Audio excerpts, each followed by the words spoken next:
Oh maman, bonjour. Moi c'est Mirinde Dalinde, artiste, ouvrier plaquiste, panafricain, animiste. Je suis dans podcast Dissidence. Bonjour, je suis Kadia Tutunkara, droit de l'homiste, promotrice de la citoyenneté et militante pour le droit des femmes. Bonjour, je suis Oumawa Diallo, militante féministe et je suis dans le podcast Dissidence. Podcast Dissidence.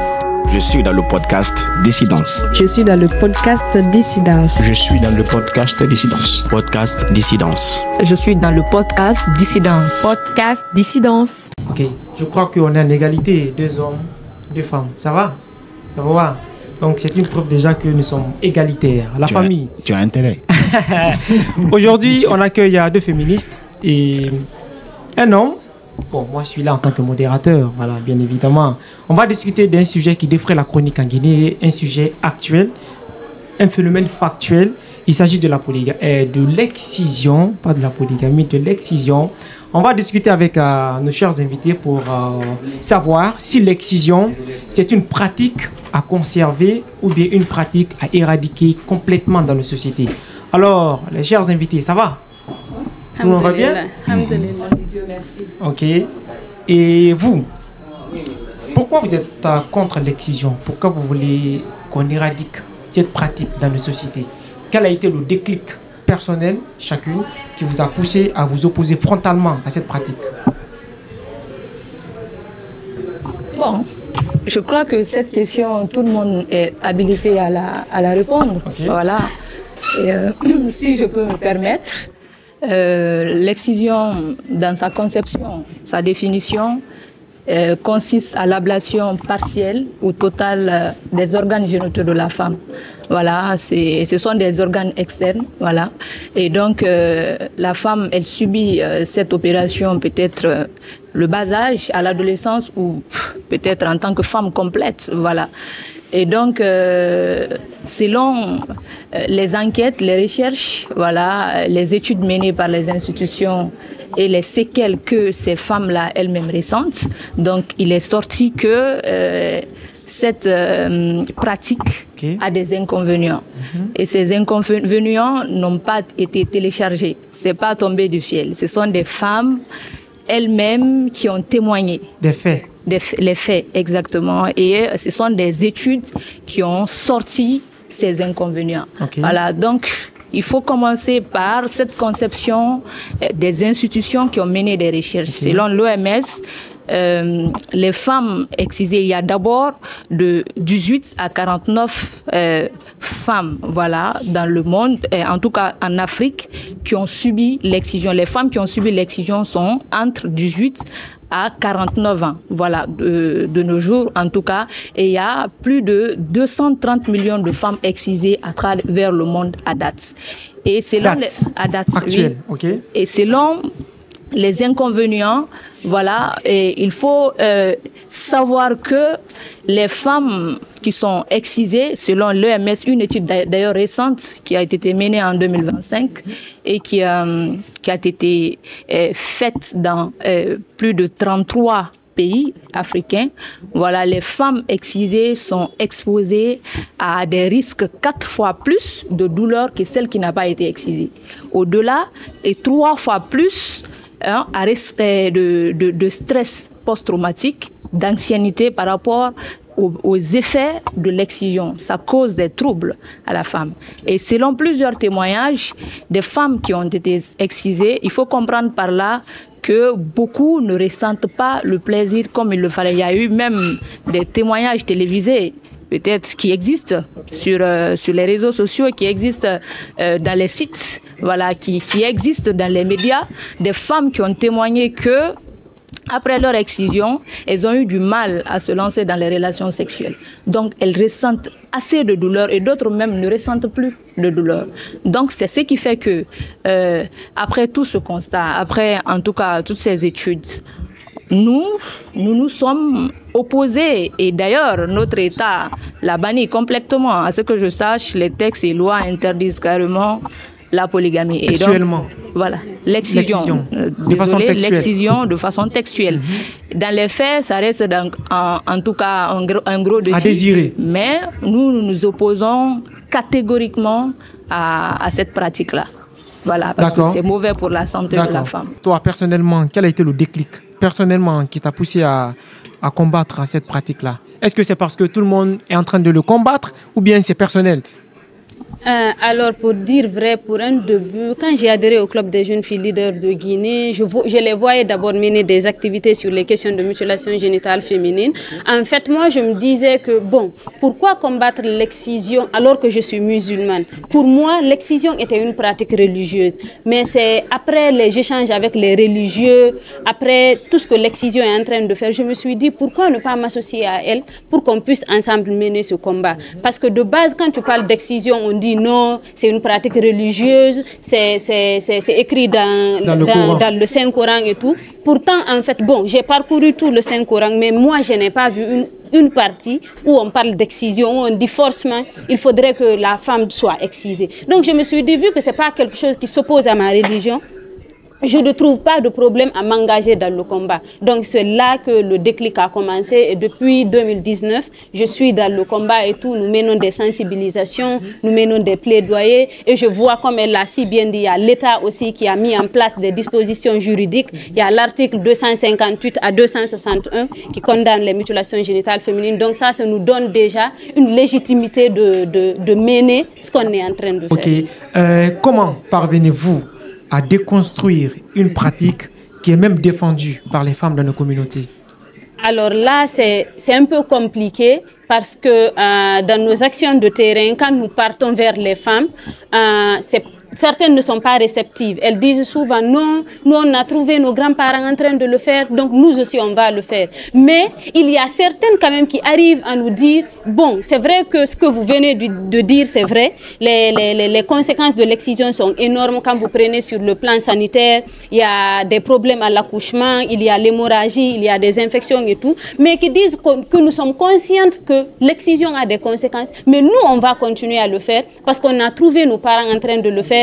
Et le plus souvent, ce qui joue, c'est ça. Et ce qui joue à notre défaveur, c'est le fait que les parents croient que l'excision est une pratique religieuse, surtout sur ce côté-là. Donc c'est ce qui fait que parfois nous sommes incompris dans ce qu'on fait. Mais il y a quand même certaines aujourd'hui qui arrivent à comprendre le combat que nous sommes en train de mener. Il y a beaucoup de femmes aujourd'hui qui ont des filles qui ne sont pas excisées. J'en connais beaucoup. Et moi-même, j'ai ma petite sœur, la fille de la grande sœur à ma mère, qui a 8 ans maintenant et qui n'est toujours pas excisée. Et à chaque fois, il y a ma tante qui m'appelle, ah, c'est comment pour la fille, oui, qui n'est pas excisée. Et elle ne sera pas excisée. Et en fait, à chaque fois, il y a ma tante qui m'appelle, ah, c'est comment pour la petite. Si je le fais, je dis, si vous le faites, même si moi, je ne pars pas en famille pour porter plainte contre vous, mais vous allez voir des personnes. Wow. Tu vois, c'est courage d'affronter toute une famille, toute une communauté. Pourquoi pas? Pourquoi pas? Si vous voyez que jusqu'à présent, elle ne l'a pas fait, c'est parce qu'elle sait qu'il y a quelque chose derrière.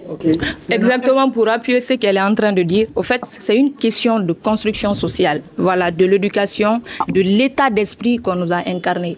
J'aime toujours le dire, je dis l'éducation de la femme est une sorte de constructivisme. Voilà.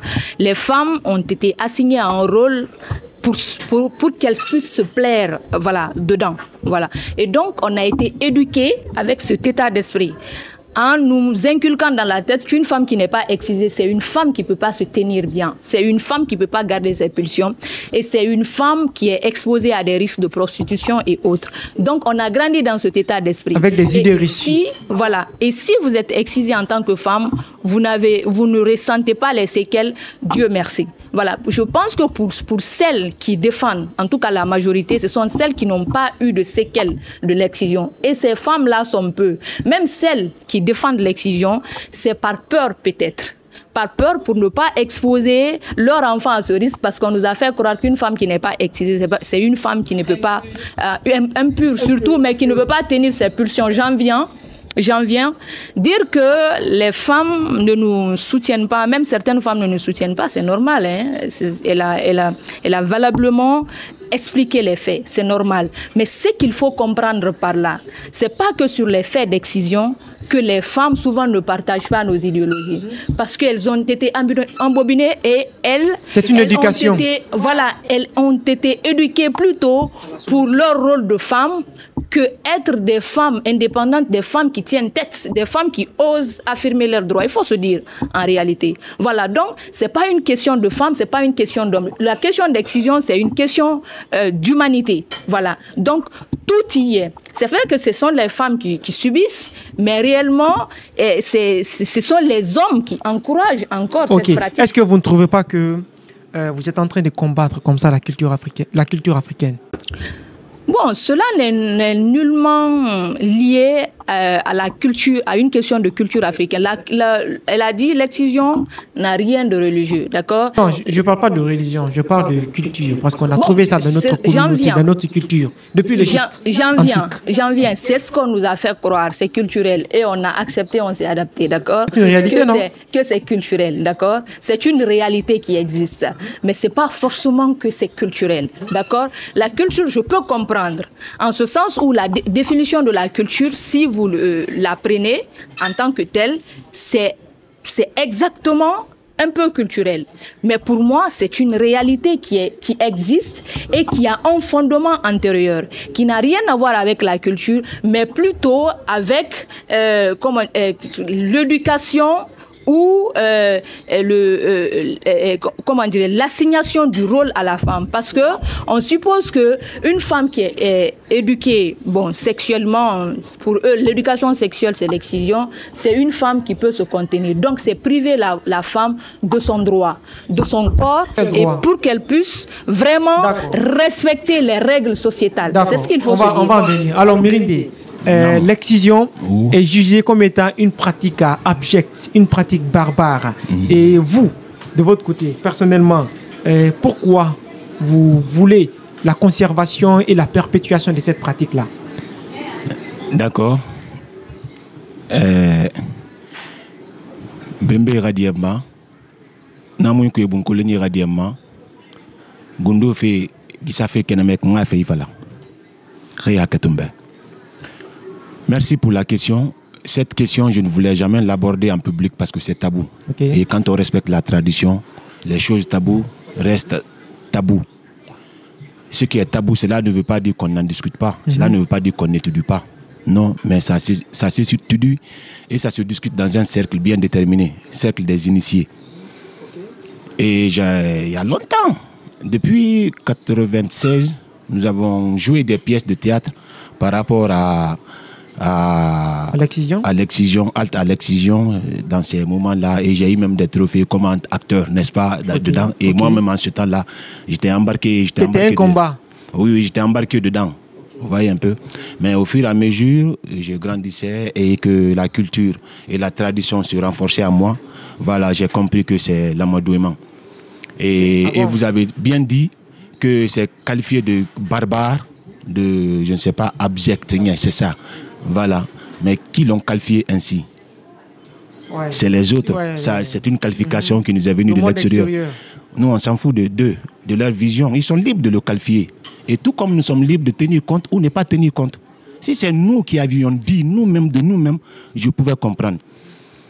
Et la question, pourquoi je suis pour la conservation? Là, c'est une pratique qui existe depuis l'Antiquité. Il y a beaucoup de pratiques que nous avons laissées en cours d'histoire. Mais curieusement, l'excision et la circoncision qui sont nées ensemble tiennent jusqu'à présent, de l'Antiquité à nos jours. Qu'est-ce qui a fait que ça tient?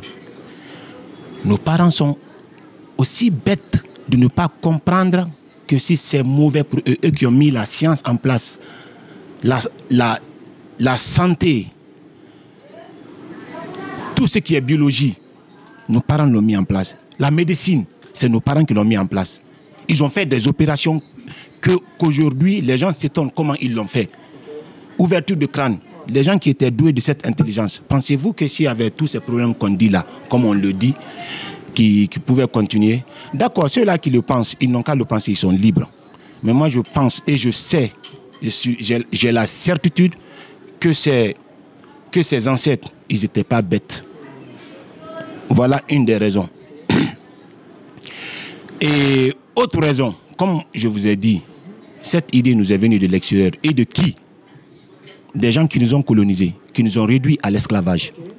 Jusqu'à présent, qui continuent les mêmes procédés sur beaucoup de dimensions, sur beaucoup de secteurs de notre vie, politique, économique, stratégique, géostratégique. Dans tous les secteurs de notre vie, ça continue, ça ne s'est pas arrêté. Vous pensez que ceux-là, ils peuvent nous proposer quelque chose qui nous est favorable?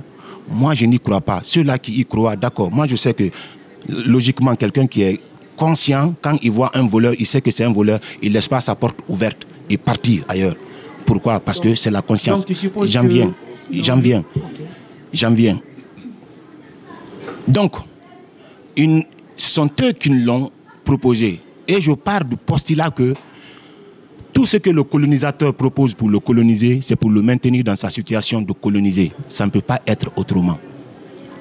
Depuis fort longtemps, la table rase qu'on a fait, on a détruit les faits historiques pour masquer notre histoire, pour masquer notre culture, surtout à travers la culture, parce que la culture tient l'histoire. Même si vous oubliez beaucoup de faits, vos cultures le tiennent, surtout la langue.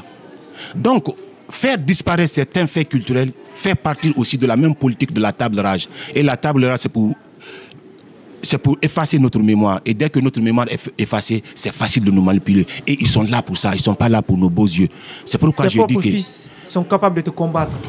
Et au-delà de ça, pourquoi je veux qu'on conserve encore? Parce que j'ai remarqué tous ceux qui parlent de l'abolition de l'esclavage, de l'excision et de la circoncision, si vous remarquez, ils ne connaissent pas l'origine et les raisons. J'écoute souvent, elle vient de le dire, qu'elle pensait que c'était religieux, que les raisons étaient religieuses, qu'elle le pensait. N'est-ce pas? Donc c'est pourquoi elle s'en méfiait. C'est quand elle s'est rendue compte que ce n'est pas religieuse, là elle a eu le courage. Donc vous voyez, sa religion l'empêchait de partir parce qu'elle respectait sa religion. Donc même si ce n'était pas, peut-être, je ne sais pas, peut-être qu'elle pouvait changer même malgré sa religion. Mais selon ce qu'elle nous a expliqué ici, donc ça fait que c'est la religion qui l'a retenue. Mais pas la culture. Ce n'est pas un fait de hasard parce que nous ne sommes plus adossés sur notre culture. On nous a éduqués dans une autre culture, on nous a même aliénés parce que l'éducation, c'est la transmission de sa propre culture. La transmission d'autres cultures est l'aliénation. C'est différent de l'éducation. Et elle dit tout à l'heure que ça n'a rien de culturel, l'excision. Peut-être elle ne comprend pas le sens général de la culture. Sans jonglage intellectuel avec les mots, on sait que la culture, c'est tout ce que l'être humain pense et réalise. La culture est la somme des faits, est la somme des valeurs, est la somme des savoirs et des savoir-faire d'un peuple, d'une communauté tout au long de l'histoire, dans le temps et dans l'espace. Donc tout ce que l'être humain fait est culturel. Même si la chose est naturelle, l'être humain le culturalise en le faisant. Exemple frappant, l'acte sexuel, ce n'est pas culturel, c'est naturel parce que nous le partageons avec tous les êtres vivants, n'est-ce pas? Mais l'être humain le culturalise en le faisant. Il rentre dans la maison, il monte dans un lit, bien fait, parfois parfumé, fermer la porte. Voilà les phénomènes culturels autour de cet acte naturel. Manger est naturel. Mais l'être humain en mangeant, il le prépare, il le met sur la table, il le met dans le bol, tout ça là. Donc l'être humain ne fait rien sans la culture. Si tu ne fais pas la chose dans ta culture, sache que tu es en train de le faire dans une autre culture ou dans une culture hybride. Ok. Est-ce que vous êtes d'accord avec... Est-ce que par exemple, si l'excision était soutenue par l'islam, est-ce que vous allez combattre avec la même énergie? Bon, si tu me permets, merci à mon confrère. Disons, c'est bien d'avoir des réserves par rapport à l'Occident et tout, avec en tout cas tout ce qui se passe dans le monde et en tout cas le changement perpétuel du temps. Voilà, c'est bien de rappeler l'historique, c'est bien de s'en méfier et tout, mais Fatou Diom disait qu'on peut conserver sans tomber dans le conservatisme, d'accord? C'est vrai, je suis d'accord avec lui qu'il y a nos cultures, il y a nos mœurs que nous devrons conserver, d'accord? Cela n'a rien à voir avec une vie de débauche, avec une sorte de perdition, ok? Je pense que les mentalités évoluent. Le monde aujourd'hui est en train de voir, en tout cas, d'avoir un changement très radical. Mais car cela vaut que nous revenons à la racine et que nous puissions tamiser en tout cas les bons et les mauvais côtés du monde, de la mondialisation. Voilà. Donc, je suis tout à fait d'accord avec lui que c'est un sujet extrêmement complexe. Quand nous voulons l'aborder, il faut l'aborder avec assez de vigilance. Mais ce que je suis en train de dire, c'est pas un fait qui est tombé du ciel, qui a été téléchargé ou bien on s'est levé un beau matin, nous les féministes, pour revendiquer l'abolition de l'excision. Non, on n'est pas dans ce sens-là, on n'est pas dans ce cadre-là. Je suis tout à fait d'accord qu'il y a des pratiques qui sont venues depuis très longtemps, qui ont en tout cas su s'intégrer et avoir une place dans la société. À l'exception de l'excision. L'excision, il faut qu'il sache d'abord que l'excision n'a aucun fondement médical, c'est clair. N'a pas de fondement médical. J'en viens, s'il te plaît, cette précision. De son raisonnement, il a dit que le combat, la lutte contre l'excision fait partie des combats ou bien de la politique néocoloniale. C'est parce que l'Occident a dit que c'est mauvais que les autres Africains essaient de combattre cette pratique. Ça n'a rien à voir, ça n'a rien à voir. Au fait, c'est basé sur des faits pratiques. Je l'ai suivi, hein, c'est basé sur des faits pratiques. Premièrement, d'abord, l'excision n'a aucun fondement médical. Parce que médicalement, on ne peut pas vous dire les avantages de l'excision. Non, mais plutôt, on peut vous parler des inconvénients de l'excision. Il y a la douleur, il y a le trouble, il y a, comment dirais-je, le traumatisme, ça peut même mener à la stérilité, d'accord? Il y a tellement d'inconvénients qu'on peut citer, mais on ne vous parlera pas d'avantages médicaux. Il n'y en a pas. Au fait, c'est une question d'éducation. C'est dans le sens éducatif dont on parle. Et quand vous prenez cette éducation-là, il faut se dire la vérité, d'accord? Nos parents, d'une part, ce n'est pas une question de fuir leurs responsabilités, mais sauf qu'à l'époque dont tu nous parles, l'époque dans lesquelles, les époques en tout cas dans lesquelles la mutilation génitale féminine a perduré, c'était des époques où nos parents n'osaient pas parler d'éducation sexuelle avec leurs enfants. Aujourd'hui, le monde a évolué. C'est une réalité. Parents, enfants, on peut parler clairement. Merideh, je reviens là-dessus. Elle a dit ici les effets que provoque l'excision, les conséquences en quelque sorte. Et puis cette africainement parlant, quels sont les bénéfices que l'Afrique tire de l'excision? Cette précision, s'il vous plaît, cette précision, la circoncision, en fait, il a parlé de la circoncision et l'excision. Ce sont deux choses diamétralement opposées. Moi, j'aimerais en tout cas qu'on oriente le débat sur l'excision parce que la circoncision n'a rien à voir avec l'excision. La circoncision a un effet plutôt médical. Bon, ça, c'est recommandé médicalement même. Il y a la question dessus. On reviendra dessus. Alors, quels sont les bénéfices que l'Afrique tire concrètement de l'excision? Voilà.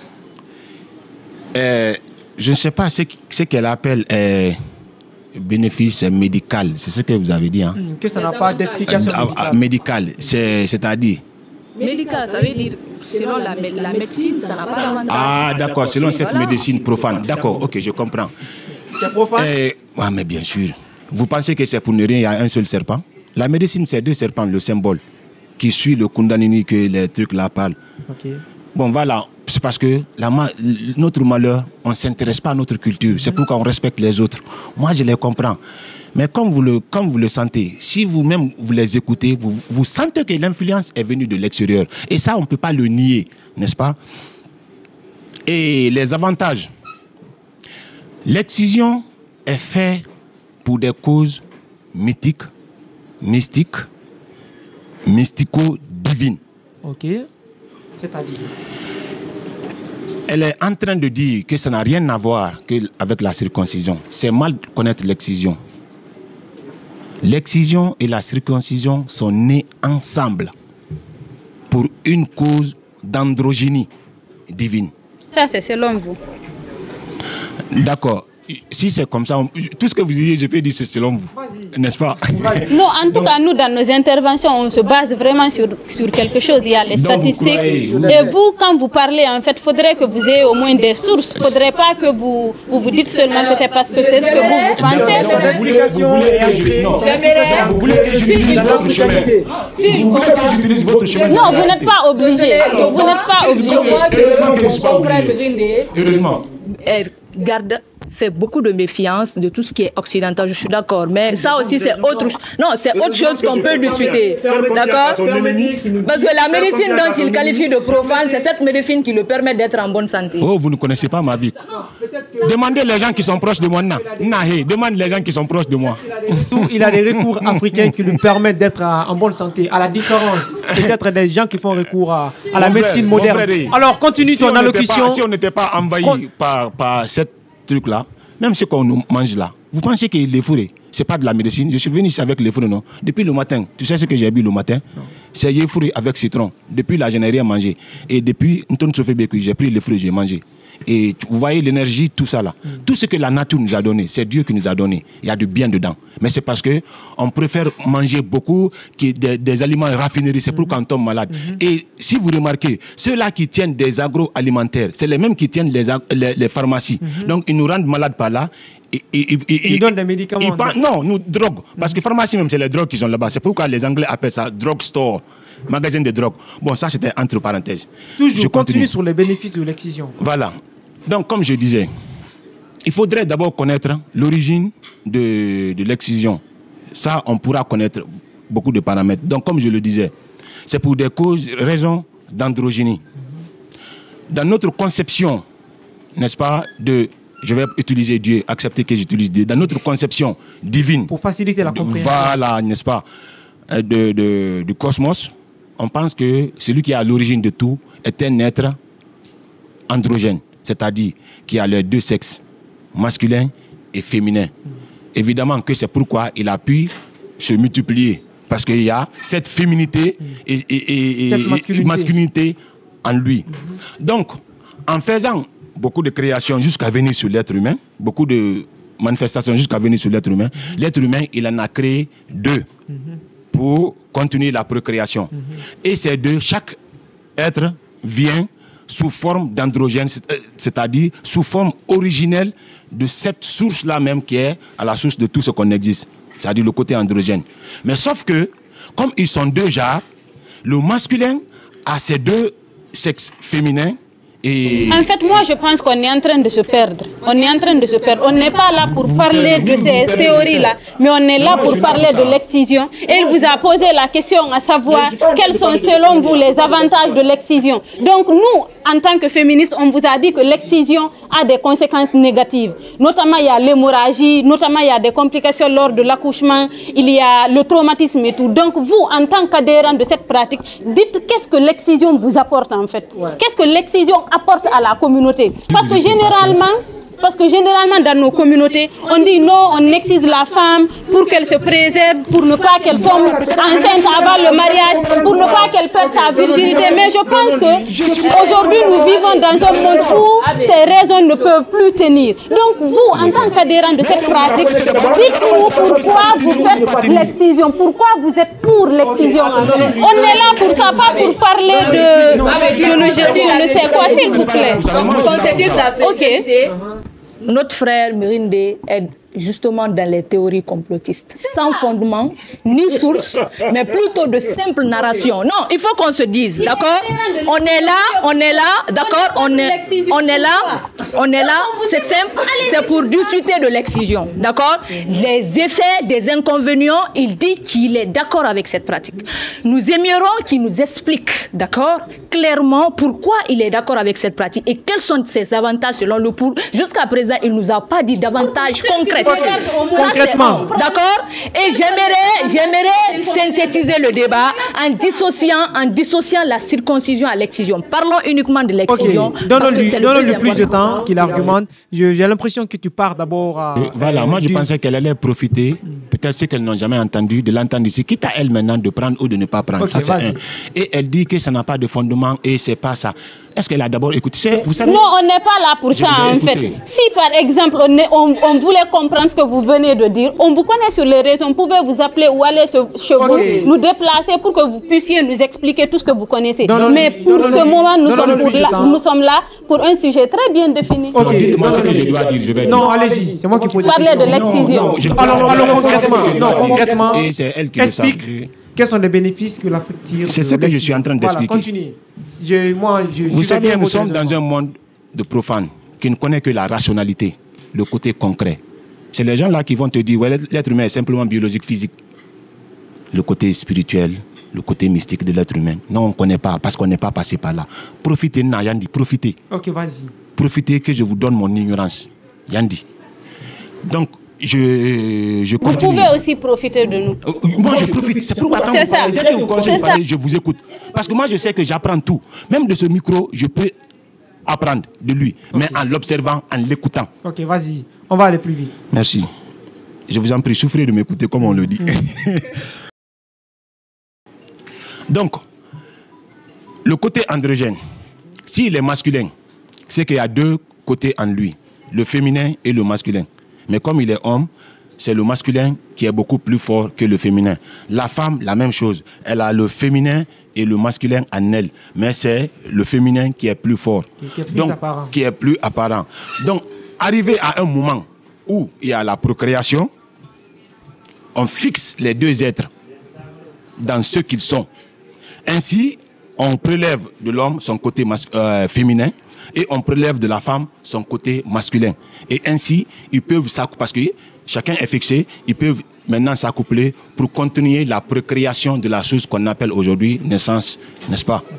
Okay. Et c'est pourquoi, en plus de cela, comme ils sont maintenant en train de rentrer dans la vie sociale supérieure, vous voyez les avantages, je dis bien supérieur, je ne dis pas inférieur, mais ça dépend de notre regard des choses. Donc, dans la dimension supérieure de l'organisation sociale, c'est là où on prélève de vous le côté profane pour que vous pouvez être un Dieu ensemble. Parce que la société, c'est quoi? C'est la complémentarité. Quoi ce côté profane-là? Ce côté profane, les propices avant même de passer à l'initiation, parce que c'est là où on apprend les choses sacrées à partir de l'initiation. Voilà. Chez l'homme, ça c'est le côté femme. Et voilà. Je voulais dire quelque chose aussi. Comme je me suis rappelé avant que je n'oublie. Je suis convaincu, je suis d'accord avec elle. Aujourd'hui, l'excision telle qu'on la pratique aujourd'hui est beaucoup néfaste. Je suis parfaitement d'accord avec elle. Mais pourquoi c'est l'excision qu'on est en train seulement d'indexer? Vous savez que la cigarette tue plus que l'excision? Vous savez que les voitures tuent plus que l'excision? Mais pourquoi on ne s'intéresse pas à combattre ceux-là? Vous voyez? Maintenant, si c'est les problèmes médicaux, n'est-ce pas? Ou médicaux, il y a tout ce que tu dis, c'est bon. Voilà. Si c'est le côté médical, mais on peut améliorer. Est-ce que vous savez que l'opération chirurgicale, au début, mais ça avait beaucoup d'énergie, ça tuait beaucoup de gens, mais on ne l'a pas arrêté. Même la circoncision tue. N'est-ce pas? Donc, et puis moi, moi, je connais quelqu'un, il a failli perdre son bangalan quand il a été secoué parce qu'il grattait beaucoup. Avec le fil qui était dedans là, ça avait mangé, rongé. C'est moi qui étais le séma du petit. Si nul était mon apport, ça n'allait peut-être. La personne est en train de m'écouter là, il va me voir. Il comprendra que je parle de lui. Parce que c'est quelqu'un de proche, n'est-ce pas? Donc, c'est moi qui l'ai sauvé là. Vous voyez un peu? Donc, même l'opération chirurgicale, il y avait des problèmes médicaux. Mais on l'a amélioré. Parce qu'on a vu des avantages médicaux, n'est-ce pas? Donc, si c'est le côté là, est-ce qu'on ne peut pas améliorer? Parce que ce n'est pas tout ce qu'on excise qui meurt. Et même, les 10% ne meurent pas dans cette affaire. Ce qui vous dit que le poids mauvais là n'est pas que, il n'y a pas que ça. Mais si on apprend... Il y a les bons côtés. Il y a les bons côtés, n'est-ce pas? Comme donc, quoi? Non, c'est ce que je suis en train de dire. Le côté, vous savez, la culture africaine, c'est l'initiation. Il y a certains trucs, on ne peut pas le déballer comme ça là. Il faut passer par là. Si tu ne passes pas par là, c'est difficile. Vous savez pourquoi? Bon, je vais dire les choses profanes comme ça là. Par exemple, quand on te dit ini degema, panisuru, attrape la main. Attrape le bol. Attrape le bol, n'est-ce pas? Parfois, on ne t'explique même pas, n'est-ce pas? Mais ça, c'est pour te sauver la vie. Parce que la main gauche, mystiquement, nakatima. Quels que soient les trucs mystiques qu'on met dans quelque chose, tu le tiens, avant de le tenir, tu le tiens avec la main gauche, directement à Rakatima. Donc quand tu es en train de manger là, il y a un souri qui est directement avec ça là. N'est-ce pas que c'est une barrière. Donc ce n'est qu'un exemple parmi tant d'autres, n'est-ce pas? Donc de ce côté-là, avant l'initiation, tu peux ne pas prendre au sérieux et tu peux le banaliser. Parce que tu n'es pas passé par par un phénomène psychologique qui t'appuie à rentrer dans ce sacré-là. C'est pourquoi aujourd'hui, il y a beaucoup de choses qui sont désacralisées parce que c'est tenu par nous les profanes. On dit beaucoup que nos ancêtres sont en train de partir avec beaucoup de savoir. Ils le savent parce que ces savoirs-là peuvent nous tuer facilement. Pourquoi? Parce qu'on n'est pas préparé pour recevoir ces savoirs-là. L'initiation. Donc, l'excision sur le plan mystique, sur cette dimension spirituelle, élève la femme. C'est pas pour rien, la femme est le socle, malgré l'excision là, mais la femme est le socle de la société. La femme dirigeait les prières. La femme était reine. La femme a le contrôle de tout. Même aujourd'hui où je vous parle, tout près de Bissau, là, il y a une là-bas, chez les Bisago, n'est-ce pas? Eux, ils n'ont connu ni l'islam, ils n'ont connu ni le christianisme, mais ils pratiquent l'excision. Donc, ce qui voudrait dire que ça n'a rien à voir avec les religions. Et là-bas, ils sont foncièrement matriarcales. Tout revient à la femme, c'est les femmes qui décident. Et en Afrique ici, tel était le cas. C'est le patriarcat des religions qui nous ont tout enlevé. Et c'est même les Arabes qui ont amené cette ablation totale-là. Et ils ont castré les hommes. Donc l'ablation totale-là est une influence extérieure. Sinon, ce n'est pas tout qu'on coupait.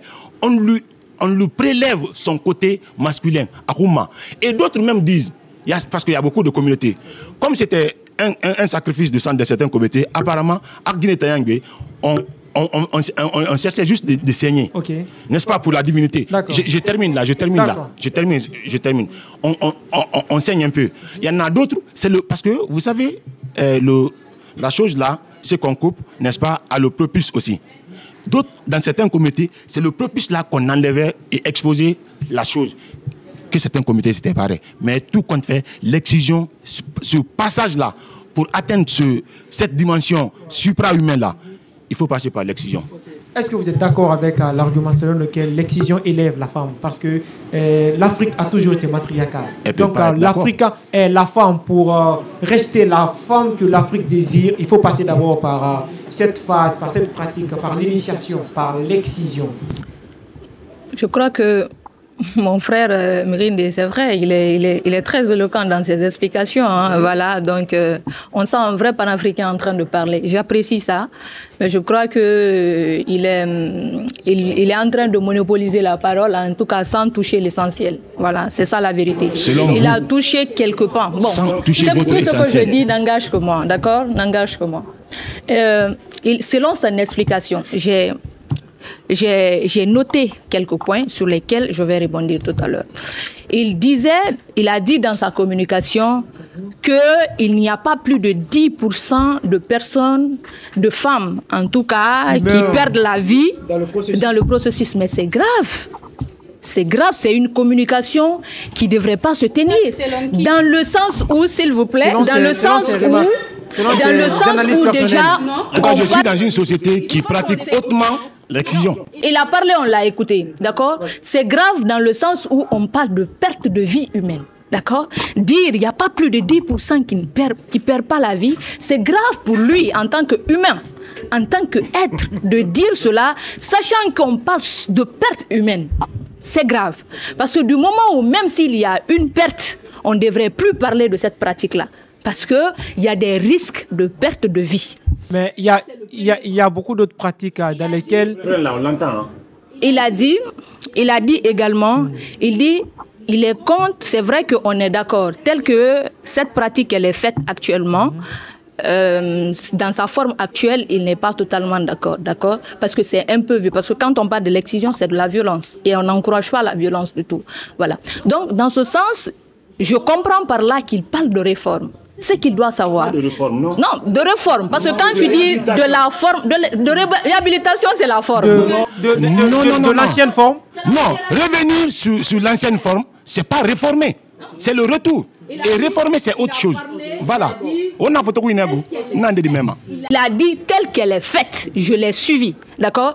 Et quand on parle de violence, on ne réforme pas une violence, mais plutôt on la combat. Mais c'est quoi? Il n'y a pas... Non, s'il vous plaît. Toute pratique qui atteint l'intégrité physique et morale de l'être humain ne doit pas être défendue. Peut-être que cette violence en tant que telle, elle est actuelle, elle est dans sa forme actuelle. Comme si on disait, c'est comme si on disait la violence douce. faisons la réforme de la violence, mais la violence douce. Moi, je ne parle même pas de violence dans cette affaire de l'excision. Moi, je ne parle même pas de violence parce que la violence, c'est l'intention de faire mal. Quand vous parlez de l'excision, vous parlez de violence. Parce que c'est une violence. Ah, ça, c'est dans vos... Non. Les scarifications que les gens font sur eux, c'est la violence. Quand on perce quelqu'un pour le piquer, c'est la violence. Tout dépend du regard qu'on a. Mais est-ce qu'on a choisi? Ah bon. Si les consentants, tu penses que l'éducation, c'est ça? On ne l'a pas choisi, s'il vous plaît. Choisi. L'éducation, tu penses que ça se choisit? Ça dépend de la finalité. Quand vous parlez de piqûre et excision, c'est des choses carrément opposées en fait. Celles qui se percent là et autres, c'est leur choix. Aucune femme n'a choisi d'être excisée. On s'est tous vus dedans, d'accord? Il faut se dire.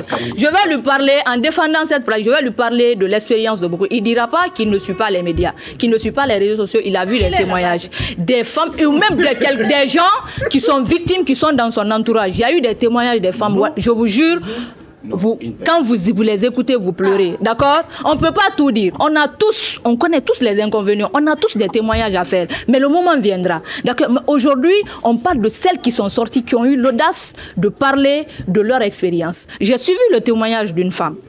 Elle dit qu'aujourd'hui, elle ne pourra plus avoir, en tout cas, la sensation des rapports sexuels. Parce qu'elle a vécu la mutilation la plus grave qu'une femme puisse subir. Franchement. Actuellement, elle a essayé dans le passé de se mettre en couple. Ça n'a pas marché parce qu'elle ne ressentait rien.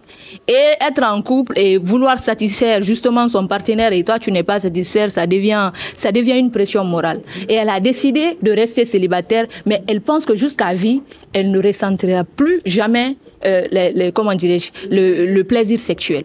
Et c'est grave. Il y a beaucoup, même pas qu'hier, avant-hier, pendant les polémiques, il y a une femme qui a témoigné. Il y a beaucoup de témoignages. Alors, s'il me parle, je me demande, est-ce qu'il vit réellement dans ce monde-là ou bien il est en train de rêver? Je pense qu'il est dans un processus de déconstruction. Du moment où lui-même, il a avoué qu'il y a pas moins, il y a des morts, il y a moins de 10% de femmes qui sont en train de mourir suite à l'excision. C'est-à-dire que vous-même, vous reconnaissez en fait l'inconvénient de cette pratique. Ce qui veut dire que d'ailleurs, c'est une bonne chose. C'est une bonne chose parce que vous êtes là dans un processus de déconstruction. Ce qui veut dire que... Il y a des risques de vie. Voilà, c'est ça. C'est ça. Ce qui veut dire que ça peut aller peut-être dans quelques années, vous serez de notre côté. Ça peut aller. Avec ça peut aller. Oui. Il parle comment dirais-je, il se méfie de la médecine, mais en réalité, c'est cette même médecine qui mutile les femmes. Tout à l'heure, il a parlé de la cigarette, il a parlé de la voiture, qui sont aussi des éléments qui peuvent tuer quelqu'un. Écoutez, il y a une question. Est-ce que vous êtes consciente qu'au-delà de ces avis négatifs qu'on porte sur l'excision, il y a de ces femmes aussi, il y a de ces femmes quand même qui sont passées par là et qui vantent les mérites de l'excision? Est-ce que vous êtes consciente de ça? Et dans les médias, dans les espaces... Attends, il faut comprendre ma question. Dans les médias, dans les espaces publics, rarement on donne la parole à ces femmes-là pour venir vanter honnêtement les mérites de l'excision. Est-ce qu'on n'est pas dans une sorte d'influence négative là? Parce que dans les médias, comme je l'ai dit, il n'y a que ces femmes-là qui ont un regard négatif sur l'excision, qui ne prennent que la parole. Est-ce qu'il ne serait peut-être pas utile aussi d'écouter ces femmes-là qui vantent les mérites de l'excision? Peut-être toi, en tant que média, tu nous as invités parce que nous ne sommes pas là pour, en fait, vendre les mérites de l'excision. Tu pouvais aussi inviter quelqu'un, une femme, par exemple, qui est pour l'excision. Donc toi aussi, non, tu as dit une femme. Oui. Donc ce qui veut dire que tu pouvais aussi le faire. Peut-être. Okay. Mais c'est un cas général. C'est un cas général. Quand tu parles des médias, TikTok, Facebook, partout, tu ne verras jamais une femme à qui on a prêté la parole pour vanter les mérites de l'excision. Oui, vas-y. Ah non, attendez. Non, ça existe. Dans la vraie vie, il y a des filles qui inventent les vérités. Tu n'as pas vu, c'est parce que ça n'existe pas. La parole, souvent, ça dure assez. J'aimerais en tout cas qu'il y ait un peu d'intérêt. Très bien. Mais il faut comprendre, un mot s'il vous plaît, il faut comprendre qu'une femme qui est excisée, c'est une femme qui n'est pas complète. Une femme qui est excisée, c'est une femme qui ne jouit pas totalement de son plaisir sexuel. D'accord? C'est une femme qui ne ressent pas le même désir dans les relations sexuelles que cette femme qui n'a pas été excisée. Tu as dit tout à l'heure que c'est celles qui ne sont excisées qui prennent toujours la parole. Je vous jure, celles qui ne sont pas excisées, quand elles vous parlent, surtout des hommes, demandez des hommes qui sont sortis avec des femmes non excisées, d'accord? Ou les blanches à l'Occident et autres, et des femmes qui ont été excisées. Vous diront que ce n'est pas les mêmes femmes, ce n'est pas la même chose. Parce que celles qui n'ont pas été excisées sont pleinement dans les relations sexuelles, d'accord? Ressentent 4 fois plus de désir que celles qui ont été excisées. Voilà, le couple n'est pas réduit qu'à la vision sexuelle des choses. C'est discutable aussi. Hein. Oui, voilà. C'est important, c'est pour qu'on excise les femmes. Quand vous dites que c'est pas réduit à ça, c'est pour qu'on excise les femmes. Alors si vous dites que ça ne se réduit pas à ça, il ne faut même pas exciser les femmes. Voilà. Et dans la vision où l'excision a pris naissance, ça n'avait rien à voir avec la sexualité, avec la sensation. Je viens de l'expliquer. Mais malgré que j'ai expliqué ça, j'ai compris, ils ne l'ont même pas écouté. Qu'à cela ne tienne. Bon, elle dit qu'aujourd'hui, c'est beaucoup de gens qui sont dans cette revendication d'arrêter l'excision beaucoup plus que celles qui ne le font pas. Quand vous avez une voiture Mercedes ici, là, assis, si vous ne faites pas attention, vous ne verrez qu'il y a des Mercedes ici. C'est le subconscient qui travaille là. Les autres vont passer, tu ne vas pas remarquer, mais c'est ça. Tout dépend du regard qu'on a. Une tasse peut-être là, voilà ce qu'on appelle verre à moitié plein, verre à moitié vide. Vous voyez un peu? Donc je peux les comprendre que de leur côté, qu'ils n'entendent que ces gens-là. Mais moi aussi, pleinement, c'est pourquoi je l'ai dit, hey, c'est au demi-siècle. Vous voyez? Donc je suis né ici, grandi ici. J'ai connu des filles, n'est-ce pas, excisées, tout comme pas excisées, n'est-ce pas? Et il y a beaucoup de femmes aujourd'hui, moi qui me confie que elles sont pour l'excision. Mais aujourd'hui, parce que la loi, n'est-ce pas, qui est complice, on n'a même pas demandé le peuple, et le Parlement qui a voté cela, n'est-ce pas, devait consulter le peuple parce qu'ils disent qu'ils sont représentants du peuple. Mais curieusement, cette loi est contraire à la vie de la réalité. Ce qui voudrait dire que le peuple, à la base, n'a pas été consulté. Vous voyez un peu cette loi-là qui passe. Maintenant, pourquoi ils le font? Si on parle de consulter le peuple, je pense que ça, c'est un autre débat. Voilà. Pourtant, ils sont eux qui disent, c'est pas moi qui le dis, hein. Selon leur démocratie, qui sont représentants du peuple, n'est-ce pas? Donc, tout ce qui doit voter là-bas, dans les conditions normales, doit être en adéquation avec le peuple. Mais pourquoi ils l'ont fait? C'est parce que tout simplement, ils ont été contraints avec les contrats ailleurs. Vous ne comprenez rien de ce qui se passe dans la vie. C'est pourquoi ils ont été contraints à le faire, n'est-ce pas? Sous influence extérieure. Influence extérieure. Et voilà, c'est que tu avais posé maintenant la question. Rappelle-moi. Le fait que dans les médias, dans les espaces publics, on ne vante que les aspects négatifs de... Non, sexualité, voilà, je me rappelle. Elle a parlé de sensualité. Si on revient sur la sensualité, est-ce que vous savez que la circoncision aussi enlève la sensualité chez l'homme? Je vous donne l'expérience. Tout le monde n'a qu'à le faire. Couvre ton bras là. Tu le couvres pendant longtemps, du matin au soir, n'est-ce pas, avec du caoutchouc. Là, c'est couvert. Le vent ne le tape pas. Le soir, tu l'enlèves. Tu touches ta main. Tu vas voir si c'est sensible ou pas. Et l'excitation vient de la sensation, n'est-ce pas? Donc, quand on enlève le propice, ça enlève la partie qui est couverte. Le vent le tape tout le temps. Fétiche le tape tout le temps. Donc, tu perds cette sensation que Bilakoro a. Parce que Bilakoro, lui, il a le truc là. Dès qu'il a une érection, le chapeau se tire. Donc la partie sensuelle s'expose, n'est-ce pas? Donc il perd, nous qui sommes trucs là, on perd cette sensation. Demandez vraiment les gens qui ne sont pas excisés, ils te le diront. Circoncis. Les gens qui sont circoncis, ils te le diront. Et ils n'ont que ce regard de sensation. Oui, je peux les comprendre, parce que c'est l'Occident qui nous a filé cette idée. Et l'Occident a un regard pervers de la société. C'est juste simplement ça. Mais sinon, même le couple n'est pas fait, même l'acte sexuel là, c'est pas fait pour le plaisir. Hein. C'est fait pour la procréation. Le plaisir y est, c'est pour qu'on y retourne tout le temps. Envie de procréer. Envie de procréer. Sinon, la chose là va s'arrêter. Les Japonais, ils ont ce problème-là. Tellement ils ont été omnibulés par le travail, par le sérieux. Maintenant, ils ne font plus l'acte sexuel. Ils peuvent toucher leur femme une seule fois, 2 fois dans la semaine. Les femmes japonaises se plaignent de ça. Vous voyez? Parce qu'ils sont embobinés par autre chose. Et la population est menacée. Le regard plus tourné vers le travail que vers la sexualité. Et quand on revient encore sur cette vision traditionnelle des ancêtres qui a fait qu'ils ont fait l'excision et la circoncision, ils disent que si le côté féminin est en l'homme ou le côté masculin est à la femme, il tue l'homme. Que son côté masculin là tue l'homme. Qu'est-ce que ça voudrait dire? Avec notre regard profane aujourd'hui, pour qu'on le comprenne aujourd'hui, qu'est-ce que ça voudrait dire? La femme qui n'est pas excisée, vous savez qu'elle est plus facile de la satisfaire que la femme qui est excisée? Moi, j'ai connu les deux femmes. Bon, voilà, je vais dire ça ici. J'ai connu les deux femmes là. Une femme excisée, une femme non excisée. La femme excisée est plus facile à satisfaire. Et en plus, elle peut se satisfaire elle-même facilement. Donc, elle tombe dans la masturbation. La même chose chez l'homme aussi, à cause de la sensualité là. Donc, et si elle continue la masturbation, elle peut s'en passer de l'homme dans le subconscient après. Vous voyez un peu? Et même les hommes, moi je rencontre beaucoup de hommes. Ils disent ce qui fait qu'ils ne partent pas chez les filles n'importe comment, ce qui lui sauve lui, que c'est la masturbation. Beaucoup d'hommes me le confient. Ils disent que si j'ai les moments de trucs, je pars, je me mets sur tel. Imaginez si la masturbation n'était pas là. On allait forcer à nous. Et la vie, elle est faite pour ça, la procréation pour qu'on continue. Ok, d'accord. D'accord. On revient. La façon dont tu regardes le temps pour nous, que tu puisses faire de pareil pour lui, d'accord? Occident, s'il vous plaît. L'Occident. C'est ce qui vient tout le temps en communication, d'accord? Quand il parle, l'Occident. Je crois qu'on est en train de parler des faits ici. Il a parlé de consultation de peuple. Je vais l'inviter à lire les documents, d'accord? À se ressourcer de plus.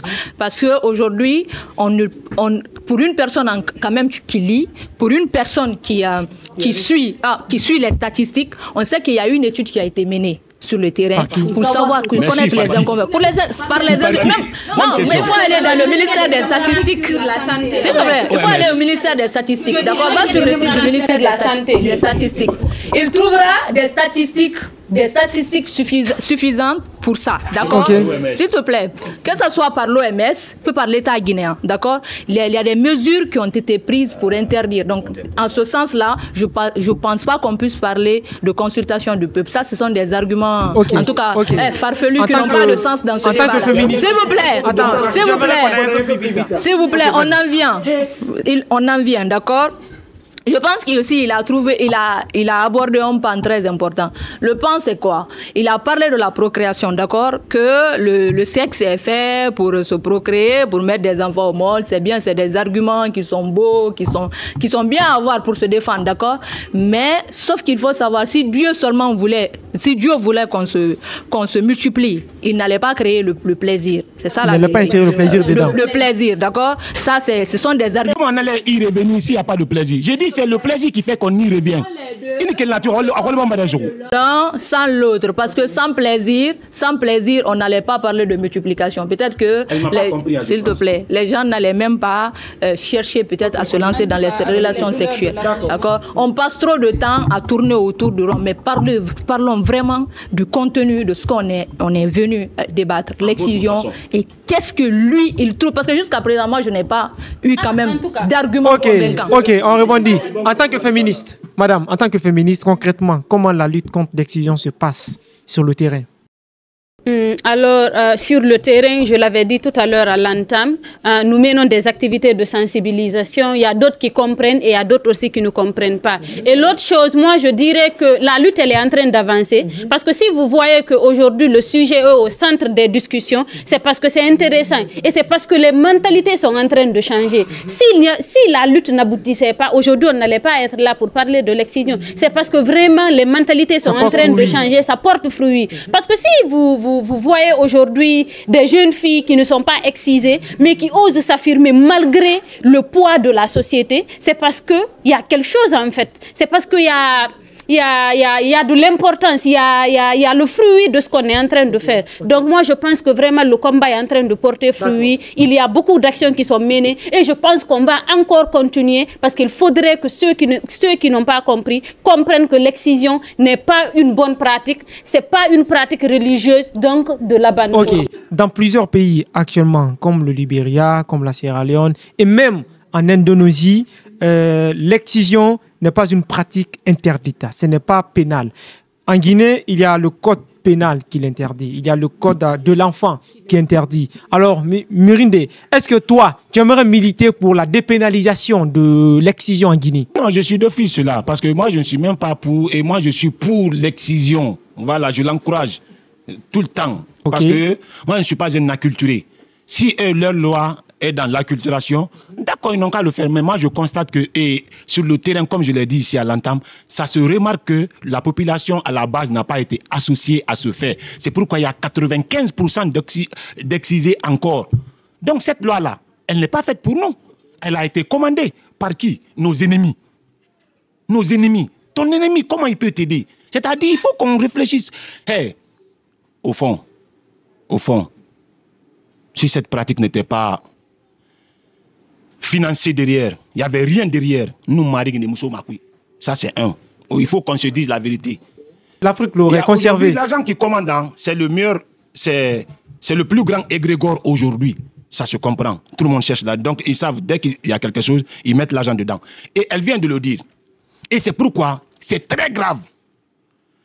Les Simbons, les connaisseurs, les Kouyeboun Koloniens, ils devaient toutes les mettre dans les prisons spirituelles. Celles qui défendent l'abolition de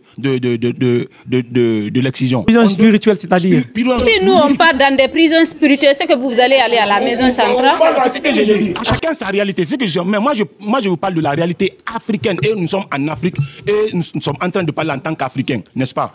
Donc, ce qu'ils sont en train de faire dans notre société est très, très, très, très, très grave. N'est-ce pas? Lutter contre l'excision. C'est très grave. Et c'est ce qui fait défaut. Il faut que les maisons d'initiation nous reviennent. Quand on comprendra notre valeur culturelle, on arrêtera de faire confiance aux autres. Tout notre problème, c'est là-bas. J'ai discuté avec un Asiatique, c'est ce qu'il m'a dit. Vous, problème, vous, confiance trop l'Occident. Vous, l'Occident dit quelque chose, faites. Donc c'est parce que ces dames-là ont trop écouté, ont trop été influencées par l'Occident qu'elles combattent. Mais leur source, c'est quoi? Tout ce qu'ils ont donné, c'est des trucs OMS, l'UNICEF. Et vous aussi, vos sources, en fait, c'est votre propre conscience. Mais comment est-ce que vous arrivez? Non, parce que là, vous avez tout de suite parlé de consultation du peuple. Quand vous donnez vos sources, est-ce que vous aussi, vous avez sillonné toute la Guinée pour connaître l'avis des gens? Vous savez pourquoi j'en ai pas besoin? Parce que ça existe déjà depuis l'Antiquité jusqu'à aujourd'hui. Non, ça n'existe pas. Ça n'existe pas depuis l'Antiquité. Le code pénal, là. Dans le code pénal, il est dit que dans l'article 258, si je ne me trompe, il a dit que si la fille ou la femme décède suite à pendant l'excision, la peine est de 5 à 20 ans ou 20 ans de réclusion criminelle pour l'exciseuse. Est-ce que vous ne trouvez pas que le code pénal est moins sévère pour un tel acte? Parce qu'on peut dire qu'une exciseuse, c'est une tueuse. Normalement, quelqu'un qui tue, on doit imposer la réclusion à perpétuité pour la personne. C'est là, franchement, il faut qu'on se dise, j'ai vraiment de la peine. Tu sais pourquoi j'ai la peine? Parce que quand j'entends mon confrère parler de meurtre, parler de soutien d'excision, ça me fend le cœur. C'est la même chose quand je vois que vous êtes en train de faire le... On l'écoute. L'article que vous venez d'évoquer, que quand il y a mort d'enfants, la peine de 5 à 20 ans. Donc, il faut attendre qu'il y ait mort pour que nous puissions condamner un acte. Déjà qu'il y a des risques. C'est déjà que tu sais que l'acte peut conduire à la mort. Pourquoi le faire? Franchement, un acte qui peut conduire à la mort, il y a rien la prison centrale qui justifie cet acte. Franchement, ce qu'il est en train de dire, non, mais sincèrement, c'est condamnable, d'accord? Il peut être même poursuivi pour ce qu'il est en train de dire. La loi ne le dit pas. Parce que non, la loi n'a qu'à le dire. Ils n'ont qu'à me mettre en prison. Après, ils vont me sortir, je vais continuer encore. Après, ils vont m'emprisonner, ils vont me sortir, je vais continuer encore. C'est simple. Si je meurs pour la défense de la culture, mais je meurs parce que je vais retrouver mes ancêtres. S'il vous plaît, d'accord? Oui. Aujourd'hui, il peut être poursuivi d'encourager l'excision. Et ça peut bien passer, d'accord? S'il vous plaît. Non, ça peut bien passer, d'accord?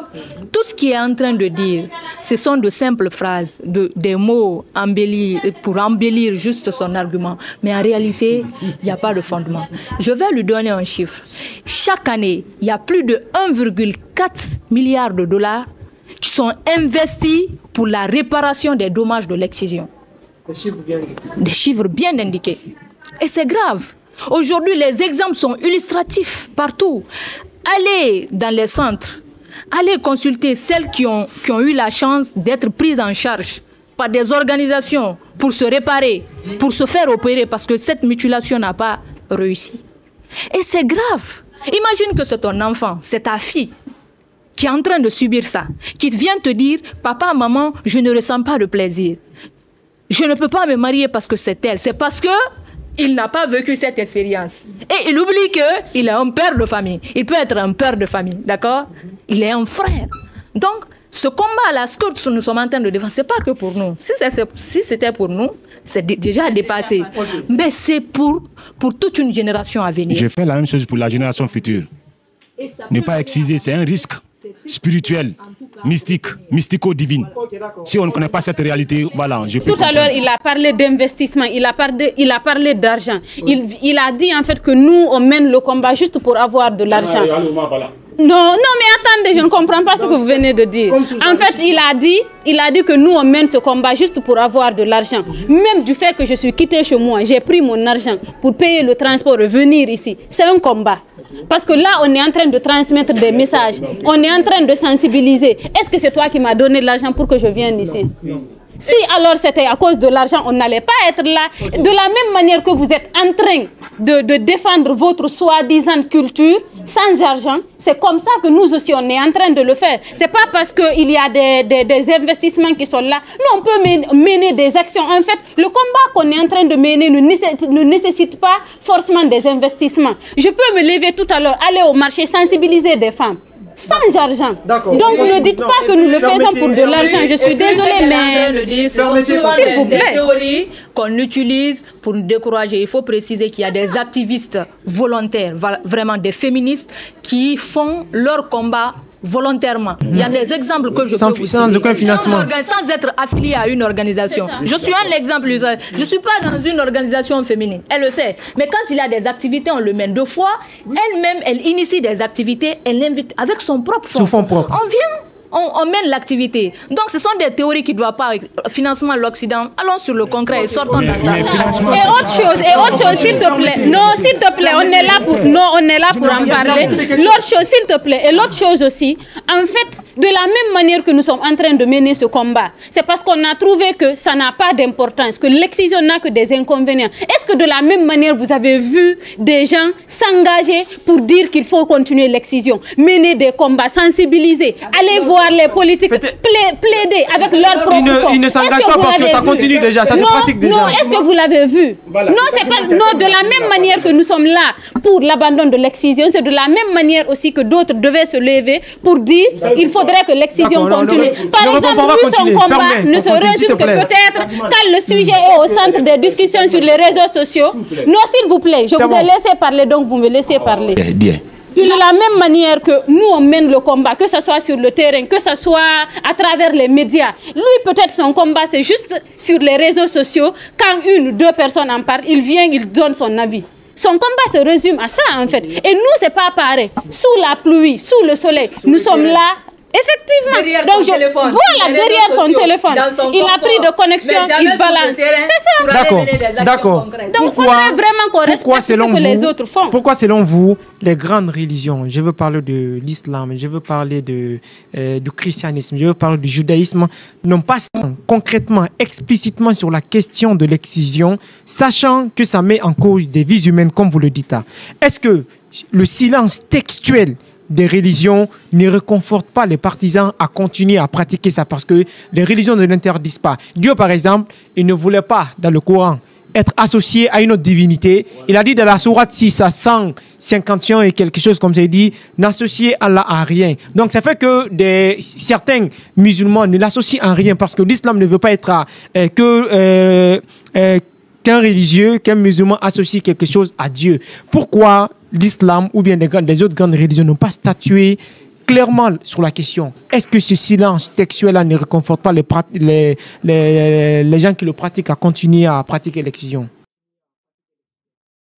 En fait, moi, je dirais que si vous voyez dans le Saint-Coran, bon, c'est le Saint-Coran, je maîtrise, si vous voyez que dans le Saint-Coran, il n'a pas été mentionné que d'exciser les filles, moi, je pense que, en fait, ce silence-là ne veut pas dire qu'il faudrait le faire. Si vous voyez que ça n'a pas été mentionné, c'est parce que, justement, ça n'a pas d'importance, s'il faut le dire comme ça.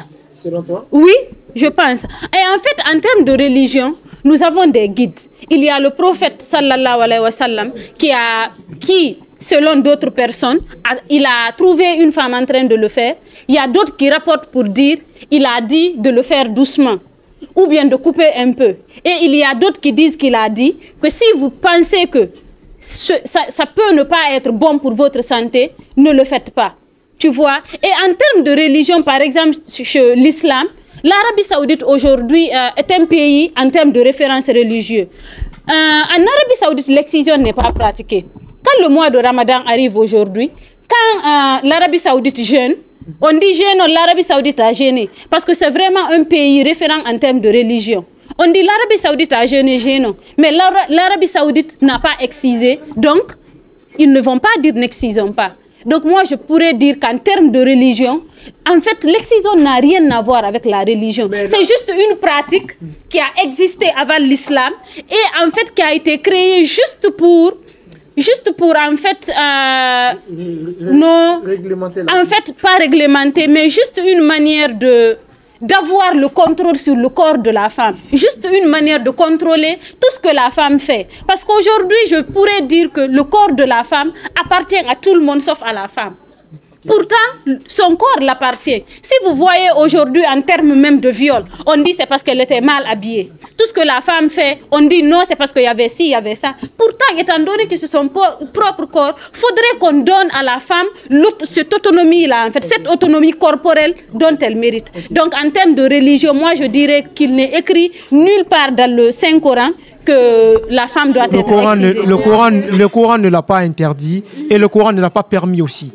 Donc, certains peuvent partir de ce silence-là pour dire, ben, comme ce n'est pas interdit, ben, je peux me le permettre. Ce qui veut dire que quand tu ne le fais pas, ce n'est pas un péché. Donc, du moment où, quand tu ne le fais pas, ce n'est pas un péché. Et du moment où, quand tu le fais, ça a des conséquences négatives sur la santé, je pense qu'en fait, c'est tranché. Il faut savoir qu'il y a beaucoup de choses qui n'ont pas été mentionnées dans le Coran, mais qui sont interdites, d'accord? Comme quoi? Voilà. Non, il y a assez de choses. Ce sont des débats un peu plus larges. Il y a beaucoup de choses que nous faisons couramment dans la vie qui ne sont pas mentionnées dans le Coran, mais qui sont interdites. Je parle par rapport à ça. Non, je parle de Dieu. En fait, que Dieu n'a pas mentionné dans le Coran. Mais que c'est interdit. Par qui? Je peux être d'accord avec toi. Par la communauté, la société, okay, voilà, par le patriarcat parfois. C'est interdit parce que c'est mauvais, d'accord? Et concernant les religieux, il faut savoir qu'il y a beaucoup, moi je connais en tout cas beaucoup de religieux, en tout cas qui sont contre, qui prennent la parole. Je connais même un monsieur Gabi, il est professeur en théologie, qui fera l'objet d'une invitation peut-être que avec toi la semaine prochaine, je vais suggérer, qui va dans les grands médias, qui fait des grandes conférences ailleurs, ici, dans le monde, sur l'excision en réalité. Et souvent, j'écoute beaucoup de religieux sur cette question. Voilà. Donc, les gens commencent à se... Parce qu'avant, en parler, les gens n'osaient pas en parler parce qu'ils pensaient qu'en parlant, la société allait leur condamner. Voilà, je pense que les leaders religieux sont mieux placés pour ça. Mais aujourd'hui, c'est que ils parlent. Ils sont mieux placés pendant que le livre qui est leur référence n'a pas statué là-dessus. Oui, mais parce que si le livre qui est notre référence n'a pas mentionné et qu'il y a des faits palpables qui prouvent qu'il y a des inconvénients, alors c'est interdit. Pour certaines personnes aussi, il y a des faits qui montrent qu'il n'y a pas d'effet. Comme lui, par exemple. Oui, vas-y. Non, lui-même, il a parlé des faits. Non, lui-même, il a parlé des inconvénients de l'excision. Il a dit qu'il est d'accord avec ça, sauf que... Excision mal pratiquée, si vous avez bien... C'est ce que je disais. Non, tel n'a pas été le cas. Là, je ne suis pas... Non, c'est parce que même malgré l'évolution de la science aujourd'hui, mais il y a des morts parfois. Parce que c'est le côté imparfait de l'humain. Maintenant, il manque ou bien il y a quelque chose qu'on doit lever. Dieu nous a parfaitement créés comme nous sommes. Pourquoi en tant qu'humain on se dit non Dieu, de toute façon tu nous as créés. Vous êtes qui pour parler à la place de Dieu? Vous êtes qui là? Vous pensez être plus fort que lui? Vous l'accusez n'importe comment. Comme Afagnan, il est là, il jetait. D'accord. Maintenant. Le silence des religions. Le silence des religions. Le silence des religions. Ça ne pouvait pas être autrement. Ça ne pouvait être que cette silence. Vous savez pourquoi? Parce que l'origine, ce n'est pas la religion. L'origine de l'humanité. Non, l'origine de l'excision et de la circoncision. Et vous savez pourquoi les religions? Moi, je ne voulais même pas que vous dites grandes religions. Dites simplement les religions. Il n'y a que 3 religions. Judaïsme, christianisme, l'islam. Les autres ne sont pas des religions. Voilà, ça c'est mis au point. Donc les 3 religions abrahamiques, leur source, ok d'accord. La source des religions abrahamiques, c'est qui? C'est Abraham, n'est-ce pas? C'est pourquoi il parle de la circoncision, parce que Abraham a été circoncisé. Abraham a été circoncisé à l'âge de 90 ans. Le Coran en parle, témoigne. Et curieusement, c'est quand il serait parti en Égypte pharaonique. Vous savez, nous, un Bilakoro n'a pas accès aux maisons sacrées, n'est-ce pas? Il faut qu'on t'initie d'abord, avant de rentrer. Donc, à Quelle maison sacrée, s'il vous plaît? Les maisons d'initiation, il parle les temples, chez les prêtres, tout ça, dans l'Égypte pharaonique, avant même la naissance du judaïsme, du christianisme et de l'islam. Donc, Abraham, c'est quand il est venu en Égypte avec sa femme, Sarah, n'est-ce pas, qui ne faisait pas d'enfant. On lui a circoncis, on a fait, voilà, en faisant cela, on va t'accéder, on va t'initier et tu auras enfant avec, n'est-ce pas, ta femme. On l'a initié au dieu Amon. Et on l'a donné le nom Ibrahim. Ibrahim, c'est un nom purement négro-africain de l'Égypte pharaonique qui étaient tous des noirs. Ça c'est le cœur. Ra, ça c'est le dieu. Im, c'est l'action d'être dedans. Donc quand on l'a initié au dieu Amon, on a dit Ibrahim, c'est-à-dire le Ra est dans son cœur. Maintenant, Dieu est dans son cœur. Sinon, quand il est venu là, tel n'était pas le cas. Donc c'est là où maintenant on l'a donné la femme Agar. Agar, sa deuxième femme qu'il y a eu, Ismaël. Ismaël, qui est l'ancêtre des Arabes, selon même le Coran. Donc vous voyez, comme c'est leur patriarche, hein, d'accord, comme c'est leur patriarche qui a eu la circoncision, c'est là où ils ont hérité la circoncision et non l'excision. Parce qu'il n'y a aucun de leurs membres qui a suivi l'excision pour qu'ils puissent continuer. Et on dit que le prophète est venu trouver une femme en train de faire l'excision, qu'il lui a dit comme sa version là. Oui, ça existe dans certains hadiths, elle a parfaitement raison. Mais ça, c'était quel peuple? C'était parce que l'Arabie Saoudite que nous voyons aujourd'hui là, c'était pas ces Arabes-là qui étaient là-bas. C'est d'abord les premiers hadiths, les deuxièmes hadiths, après les Sabéens sont venus. Les derniers noirs étaient les Sabéens. Et même quand le prophète est venu, en Médine, il y avait plus de noirs que de blancs. Mais il y a eu mort systématique sur eux tous. On les a tués, sinon, les noirs. Et même à part d'eux qui étaient là-bas, là, même les esclaves qu'on a déportés là-bas, plus de 17 millions et quelques de personnes. Mais on voit rarement les traces de ces noirs-là, parce qu'ils ont tous été systématiquement massacrés. Sinon, regardez aux États-Unis. Ils ont fait l'esclavage, mais aujourd'hui, il y a les Noirs là-bas. Pourquoi il n'y en a pas en Arabie Saoudite? On voit un peu, ils les ont tous massacrés. Donc, ce que je veux dire, quand le prophète était là, les Noirs étaient là qui pratiquaient l'excision, qu'ils ont aussi hérité depuis l'origine. Donc, c'est pourquoi le Coran, la Bible et Torah ne pouvaient pas parler de l'excision, parce que ce n'est pas leur culture. Et même circoncision, comme je l'ai dit, c'est parce que leur patriarche en a eu, hein. Mais eux, selon la version religieuse, que c'était que c'est Allah même qui l'a demandé, qu'il voulait l'alliance entre lui et Allah. Il a donc demandé de se raser les sourcils, de se raser ici, et puis de se circoncire pour se purifier, n'est-ce pas? D'accord, cette version, on l'admet. Mais qu'on comprenne, il y avait un peuple qui faisait ça. Donc, il y avait l'alliance avec Allah des milliers d'années avant. Vous voyez, maintenant, vous-même, analysez ce fait. D'accord. Quelle est votre lecture de son explication? Moi, je pense qu'en fait, il n'a pas répondu à la question posée.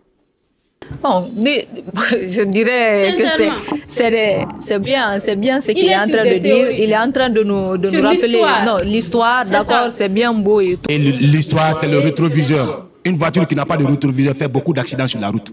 Okay. Parce qu'il est obligé. Si on milite pour la liberté des femmes, est-ce qu'en vertu de cette même liberté-là, certaines femmes peuvent choisir librement qu'elles soient excisées? Bon. Je pense que cette question est très pertinente. Voilà, c'est une question en tout cas qui a tout son sens. Pour moi, la plupart, en tout cas les 80% des femmes qui ont été excisées en Guinée, elles n'ont pas eu leur mot à dire. Parce que c'est plus souvent à l'enfance ou à l'adolescence et ça trouve qu'on n'est pas assez mature pour pouvoir décider. Donc j'ai vu rare de femmes se faire exciser après l'âge de la majorité. Donc, sur les 100, il n'y a pas plus de 5%, en tout cas. Il y a des exemples, bien sûr, des femmes qui sont fait exciser, même à l'âge de 20 ans, 21 ans, 22 ans, 23 ans. Et c'était comme ça même avant. S'il vous plaît. Là, je vous aide, Albenna. Ça part dans votre sens. Non, je vous rejoins là. Vous savez pourquoi la réduction de l'âge est venue? C'est effectivement cette aliénation. Sinon, avant, c'était vers les 21 ans. Vous voyez un peu. Mais pourquoi on a réduit? Parce que l'école, on nous a envahis. Maintenant, les gens qui partaient de la maison d'initiation, qui devaient prendre des années, 7 ans, l'école a réduit. Maintenant, même en forêt, certains ont réduit 7 ans. après, paf, c'est revenu les vacances seulement que le système nous offre. Donc, c'est pourquoi on fait les choses rapidement et puis on bâcle tout. C'est cette aliénation, je suis d'accord. Sinon, avant, c'était pas ça. Les balantes même, c'est quand tu auras ton premier enfant, on te circoncis avec ton premier enfant. Sur les balantes. Vous voyez, c'était à l'âge mature.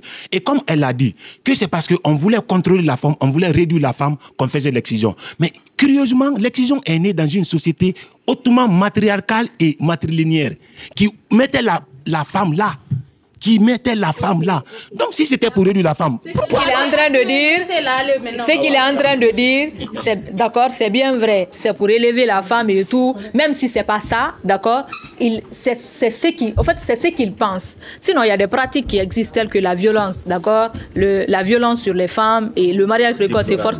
Qu'on pense que c'est bien pour la femme, alors que c'est le patriarcat qui se trompe. S'il vous plaît, alors que ce sont des pratiques qui sont néfastes pour la femme. Vous ne pouvez pas parler à notre place. Vous ne savez pas ce qui est bon pour nous. D'accord, nous sommes des femmes, mais c'est vous qui êtes mieux placés pour savoir ce qu'on veut et ce qu'on aime réellement. S'il vous plaît, la question, laissez-moi parler. Ce que Silla a dit, c'est très important, d'accord, parce que personne n'est mieux placé que la femme pour savoir ce qu'elle veut. Tout le temps, on décide à notre place. Le fait qu'on est mutilé à l'enfance, à l'adolescence, on a décidé à notre place. On est marié précocement, on a décidé à notre place, d'accord? On est victime de violence, on ne l'a pas cherché. C'est parce que ça s'est imposé à nous en raison de notre position. Donc, il est important de demander et de connaître l'avis des femmes, ce qu'elles veulent. D'accord? Parce que ça a toujours été ainsi. Les femmes ont toujours été victimes. Depuis longtemps et jusqu'à présent, ce sont des mêmes pratiques qui continuent à impacter en tout cas l'évolution ou l'émancipation de la femme. Si on venait à poser, je vous assure, aux femmes majeures, en tout cas qui ont dépassé les 18 ans, à savoir est-ce que vous voulez être excisée ou pas, elle allait purement choisir, elle allait purement dire non. Non, pourquoi? Parce qu'ils auraient entendu que c'est pas bon. À l'issue des inconvénients et ce qu'on peut en subir. Je vous fais une confidence, une petite confidence que je ne vais pas rentrer dans trop les détails aujourd'hui. Je disais à quelqu'un, pas plus tard qu'hier, je dis le jour viendra où nous les femmes, nous allons témoigner de tout ce qui se passe dans cette maison-là. Comment ça se fait? Le processus, le trouble que ça fait. Okay. Donc, c'est un témoignage, ça ne se dit pas. Parce que les gens ont peur. Ça ne se dit pas parce que en fait, la société trouve ça très, très sensible. Et quand on le dit, je vous assure que beaucoup seront dessus. Vous êtes homme, vous ne savez pas ce que les femmes subissent dans cette maison d'excision-là. Mais je peux vous rassurer que c'est flippant et très grave. Est-ce que les hommes sont légitimes à parler d'excision, sachant que ce n'est pas une pratique dont ils sont victimes? Il y a certains qui disent, qui se posent la question. Bon, légitime d'une part, oui, parce que souvent, ce sont eux qui épousent les femmes. Souvent, moi-même, j'ai connu beaucoup d'hommes qui viennent me dire, oui, ce que tu dis, c'est vrai, parce que ma femme, elle a tel, elle a eu ça, elle aussi. Voilà, donc moi, il y a beaucoup, d'autres même, il y a des gens qui m'ont témoigné même qu'ils ont eu des femmes ou des copines qui ne s'excitent pas. Ils tentent partout, mais ça ne passe pas, au fait. Donc, je pense que les hommes, ils ont le droit de parler, mais ils ne peuvent pas ressentir ce que nous ressentons. Et n'ont aucun droit de décider à notre place de ce qu'on veut ou ce qu'on ne veut pas. C'est si simple que ça. Nos mamans, dans la majorité, n'ont jamais lutté pour combattre l'excision. Pourquoi c'est à cette génération de le faire? Eh bien, j'ai toujours dit ici, j'ai dit l'éducation de la femme a toujours été une construction. D'accord? On a... Ça, c'est ta perception ou bien c'est la réalité? Non, c'est pas ma perception. Ça, c'est une sorte de construction sociale. D'accord? Les femmes ont été éduquées à être femmes au foyer, à être femmes résilientes. D'accord? Une femme qui n'a pas droit à la parole. Cette femme qui doit accepter de subir. Donc, le fait qu'elles ont été éduquées comme ça, elles ont développé cet état d'esprit. Ça fait que nos mamans ont du mal même à se prononcer sur ces sujets-là. C'est parce que nous sommes de la nouvelle génération. Nous devons venir à la télé et discuter de ça, mais vous allez aller poser cette question à une femme de 50, 60 ans qui n'a pas été à l'école, mais elle va vous dire si vous êtes malade. D'accord? Donc, c'est pourquoi le monde évolue. C'est ce que je dis, le monde est en perpétuelle évolution. Il y a des choses qui étaient néfastes avant qu'on ne pouvait pas interdire, mais actuellement, les mentalités commencent à se réveiller. Donc, on commence à comprendre. Je pense que cette lutte n'est pas de la nouvelle génération. De défendre la femme dans cette société hautement patriarcale. je les comprends. Je suis dans la même chose, mais on n'est pas sur le même chemin juste. Moi, je milite pour le matriarcat que place la femme là. Et juste un secret, peut-être que je ne divulgue pas trop. Ma fille, moi, porte le nom de sa mère, pas mon nom, hein. Ce qui voudrait dire que je suis pour le matriarcat. J'applique. Comme le matriarcat, la société africaine n'est pas matriarcat, mais j'ai opté quand même pour le matrilinéaire. J'ai écrit des pièces de théâtre là-dessus, tout ça là, pour la défense du statut de la femme. Donc je les conseille. Quel nom? Elle porte le nom Nyobé. Ça, c'est le nom de sa mère. Donc, et tous mes enfants porteront le nom de leur mère. Et si les hommes étaient éduqués aujourd'hui avec la conscience matriarcale, les femmes aujourd'hui, les féministes même allaient trouver leur combat néant parce qu'elles verront qu'elles ont tout. D'accord. Aujourd'hui, c'est qu'elles réclament. La femme n'a pas droit à tel. La femme est réduite à tel. Mais ça, c'est une influence purement extérieure, occidentale et arabe. Mais la société africaine, elles savent ce que représentent les femmes. Ce qu'on nous, les hommes. Et ta soeur, ta tante, tu le sais, non? Ce qu'on dit, c'est parce que la société africaine, au fond, respecte beaucoup la femme. Et c'est cette société africaine qui a fondé l'excision. Donc, qu'elles aient un regard sur l'excision, elles comprendront que c'est plus autre chose que ce qu'elles pensent. Merci, que ça tombe dans de bonnes oreilles. Alors, les dames, dernier message concernant ces gens qui veulent, coûte que coûte, que l'excision, que le combat contre l'excision ne porte pas fruit.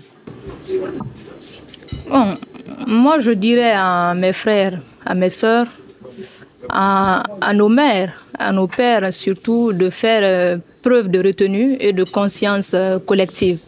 Il est temps de retirer cette question de l'emprise éducative, de la ramener à l'ordre social et économique. Il faut savoir que c'est toute une vie qui en dépend. L'excision est une violence et on ne caresse pas la violence, on la combat. La femme, elle a droit à son intégrité morale, physique. Elle a droit de jouir de son corps pleinement.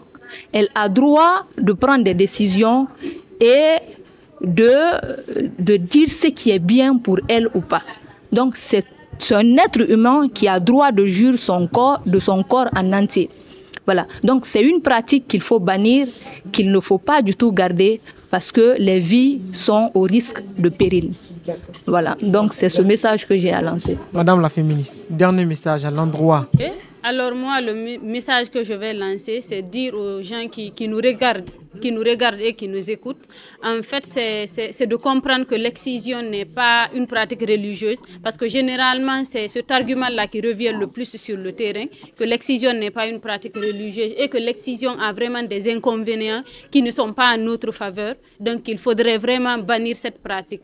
Et l'autre chose aussi aux politiques, c'est de faire appliquer la loi, parce que si vous voyez que les lois ont été votées, les lois sont dans les documents, c'est que ces lois peuvent servir à quelque chose. Donc, c'est de vraiment faire appliquer la loi.